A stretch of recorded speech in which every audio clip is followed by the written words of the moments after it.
Hi friends, ಎಲ್ರಿಗೂ ಹೊಸ ವಿಡಿಯೋಗೆ ಸ್ವಾಗತ. ನಿನ್ನೆ ನಡೆದ ಮೊದಲ ಏಕದಿನ ಪಂದ್ಯದಲ್ಲಿ ಇಂಗ್ಲೆಂಡ್ ವರ್ಸಸ್ ಭಾರತ ಮ್ಯಾಚಲ್ಲಿ ನಮ್ಮ ಭಾರತ ತಂಡ ಒಂದು ಭರ್ಜರಿ ಗೆಲುವನ್ನೇ ಸಾಧಿಸಿತು. ಹಾಗೆ ನಿನ್ನೆ ಹೊಸ ದಾಖಲೆ ಮಾಡಿದೆ ಅಂತಲೇ ಹೇಳ್ಬೋದು. ಸುದ್ದಿಯ ಸಂಪೂರ್ಣ ಮಾಹಿತಿ ತಿಳ್ಕೊಂಡು ಬರೋಣ.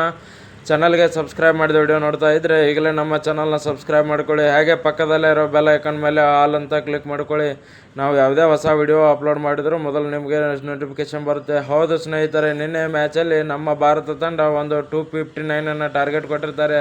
ಈ ಸ್ಕೋರನ್ನು ನಮ್ಮ ಭಾರತ ತಂಡ ಕೇವಲ 45 ಓವರ್ 2 ಬಾಲ್ಗೆ ಚೇಸ್ ಮಾಡಿ ಬಿಸಾಕ್ತಾರೆ ಅಂತಲೇ ಹೇಳ್ಬೋದು.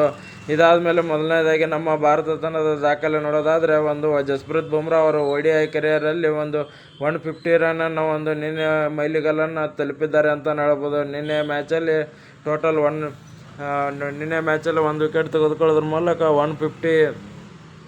150 ವಿಕೆಟ್ಸನ್ನು ಅವರು ODI ಕೆರಿಯರಲ್ಲಿ ತೊಗೊಂಡಿದ್ದಾರೆ ಅಂತ ಹೇಳ್ಬೋದು. ಹಾಗೆ ಇನ್ನೊಂದು ದೊಡ್ಡ ದಾಖಲೆ ಅಂತ ನೋಡೋದಾದರೆ ಇಂಗ್ಲೆಂಡ್ ವಿರುದ್ಧ ಇದು ಎಡ್ಜ್ಬಾಸ್ಟನ್ ಸ್ಟೇಡಿಯಮ್ಮಲ್ಲಿ 11 ವರ್ಷಗಳಿಂದ ಯಾವ ತಂಡನೂ ಕೂಡ ಇಂಗ್ಲೆಂಡ್ ವಿರುದ್ಧ ಗೆದ್ದಿರಲಿಲ್ಲ. ಆ ದಾಖಲೆ ಈ ಸ್ಟೇಡಿಯಮ್ಮಲ್ಲಿ ನಮ್ಮ ಭಾರತ ತಂಡ ಮುರಿದಿದೆ ಅಂತಲೇ ಹೇಳ್ಬೋದು. 11 ವರ್ಷದ ನಂತರ ಇಂಗ್ಲೆಂಡ್ ವಿರುದ್ಧ ಆ ಸ್ಟೇಡಿಯಮ್ಮಲ್ಲಿ ಗೆದ್ದು ನಮ್ಮ ಭಾರತ ಹೊಸ ಇತಿಹಾಸ ನಿರ್ಮಿಸಿದೆ ಅಂತಲೇ ಹೇಳ್ಬೋದು. ಏನೇ ಅಂದರೂ ಕೂಡ ನಿನ್ನೆ ಮ್ಯಾಚಲ್ಲಿ ನಮ್ಮ ಭಾರತ ಸಖತ್ ಬಾಲಿಂಗ್ ಮಾಡಿತು, ಹಾಗೆ ಸಖತ್ ಬ್ಯಾಟಿಂಗ್ ಮಾಡಿತು ಅಂತಲೇ ಹೇಳ್ಬೋದು.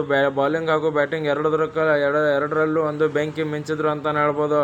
ಯಾಕೆಂದರೆ ಬ್ಯಾಟಿಂಗಲ್ಲಿ ನೋಡೋದಾದರೆ ಯಾವ ಥರ ಆಡಿದ್ರು ಅಂತ ಹೇಳಿ ಗಿಲ್ ಕ್ಯಾಪ್ಟನ್ಸಿ ಇನ್ನಿಂಗ್ಸ್ ಆಡಿದ್ರು ಅಂತಲೇ ಹೇಳ್ಬೋದು. ಕೇವಲ 75 ಬಾಲ್ಗೆ 80 ರನ್ ಹೊಡೆದ್ರ ಮೂಲಕ ಬೆಂಕಿ ಬ್ಯಾಟಿಂಗ್ ಆಡ್ತಾರೆ. ಅದಾದಮೇಲೆ ಶ್ರೇಯಸ್ ಅಯ್ಯರ್ ಅವರು 53 ಎಸೆತಗಳಲ್ಲಿ 35 ರನ್ ಹೊಡೆದು ಔಟ್ ಆಗ್ತಾರೆ.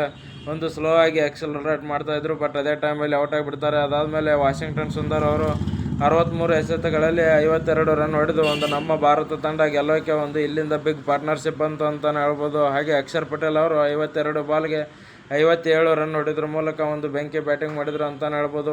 ಅಕ್ಷರ್ ಪಟೇಲ್ ಮತ್ತು ವಾಷಿಂಗ್ಟನ್ ಸುಂದರ್ ಇವರ ಬಿಗ್ ಪಾರ್ಟ್ನರ್ಶಿಪ್ಪಿಂದ ಭಾರತ ತಂಡ ಗೆಲ್ಲೋಕ್ಕೆ ಹೆಲ್ಪ್ ಆಯಿತು ಅಂತಲೇ ಹೇಳ್ಬೋದು. ಯಾಕೆಂದರೆ ಎಂಡಲ್ಲಿ ಚೆನ್ನಾಗಿ ಆಡ್ತಾಯಿದ್ರೆ ಸೆಂಟರ್ ಮಿಡಲಲ್ಲಿ ಬ್ಯಾಕ್ ಟು ಬ್ಯಾಕ್ ವಿಕೆಟ್ ಕಳ್ಕೊತಾರೆ. ಅದಾದಮೇಲೆ ಚೆನ್ನಾಗಿರೋ ಪಾರ್ಟ್ನರ್ಶಿಪ್ ಬರುತ್ತೆ. ಅಕ್ಷರ್ ಪಟೇಲ್ ಹಾಗೂ ವಾಷಿಂಗ್ಟನ್ ಸುಂದರಿಂದ ತುಂಬಾ ತಾಳ್ಮೆ ತೋರಿಸಿ ಆಡ್ತಾರೆ. ಅಲ್ಲಿಂದ ನಮ್ಮ ಭಾರತ ತಂಡ ತುಂಬಾ ತಾಳ್ಮೆ ತೋರಿಸಿ ಆಡೋಕ್ಕೆ ಸ್ಟಾರ್ಟ್ ಆಗಿತ್ತು. ಹಾಗಾಗಿ ನಮ್ಮ ಭಾರತ ತಂಡ ಈ ಸ್ಕೋರನ್ನು ಕೇವಲ 45 ಓವರ್ 2 ಬಾಲ್ಗೆ ಈಸಿಯಾಗಿ ಚೇಸ್ ಮಾಡೋಕ್ಕೆ ತುಂಬಾ ಹೆಲ್ಪ್ ಆಯಿತು ಅಂತಲೇ ಹೇಳ್ಬೋದು. ಯಾಕಂದರೆ ಸ್ವಲ್ಪ ಗಡಿಬಿಡಿ ಮಾಡಿದರೂ ಕೂಡ ಮತ್ತೆ ವಿಕೆಟ್ ಕೈಚಲ್ಲಿ ಮ್ಯಾಚ್ ಇಂಗ್ಲೆಂಡ್ ಕಡೆ ಟರ್ನ್ ಆಗ್ತಾಯಿತ್ತು. ಏನೇ ಅಂದರೂ ಕೂಡ ಇಂಗ್ಲೆಂಡ್ ವಿರುದ್ಧ ರಿವೆಂಜ್ ಕಂಪ್ಲೀಟ್ ಆಯಿತು ಅಂತಲೇ ಹೇಳ್ಬೋದು. ಯಾಕಂದರೆ T20ಯಲ್ಲಿ ಬ್ಯಾಕ್ ಟು ಬ್ಯಾಕ್ 4 ಸೋಲನ್ನು ಅನುಭವಿಸಿದ ನಮ್ಮ ಭಾರತ ತಂಡಕ್ಕೆ ಇವಾಗ ಹೊಸ ಜಯ ಸಿಕ್ಕಿದೆ ಅಂತಲೇ ಹೇಳ್ಬೋದು. ODIಯಲ್ಲಿ ಇನ್ನು ನೆಕ್ಸ್ಟ್ ನೋಡೋಣ ಮುಂದಿನ ಮ್ಯಾಚಲ್ಲಿ ಯಾವ ಥರ ಪರ್ಫಾರ್ಮೆನ್ಸ್ ಕೊಡ್ತಾರೆ ಅಂತ ಹೇಳಿ. ಏನೇ ಅಂದರೂ ಕೂಡ ನಿನ್ನೆ ಮ್ಯಾಚಲ್ಲಿ ನಮ್ಮ ಭಾರತ ತಂಡದಿಂದ ಆನ್ ಪೇಪರ್ ಬೆಂಕಿ ಪರ್ಫಾರ್ಮೆನ್ಸ್ ಬಂತು ಅಂತಲೇ ಹೇಳ್ಬೋದು. ಬ್ಯಾಟಿಂಗಲ್ಲಿ ಆಗಿರ್ಬೋದು, ಬಾಲಿಂಗಲ್ಲಿ ಆಗಿರ್ಬೋದು, ಆಲ್ರೌಂಡರ್ಸು ಕೂಡ. ವಿಡಿಯೋ ಇಷ್ಟ ಆಗಿದ್ದರೆ ಲೈಕ್ ಮಾಡಿ, ಶೇರ್ ಮಾಡಿ, ಸಬ್ಸ್ಕ್ರೈಬ್ ಮಾಡ್ಕೊಳ್ಳಿ.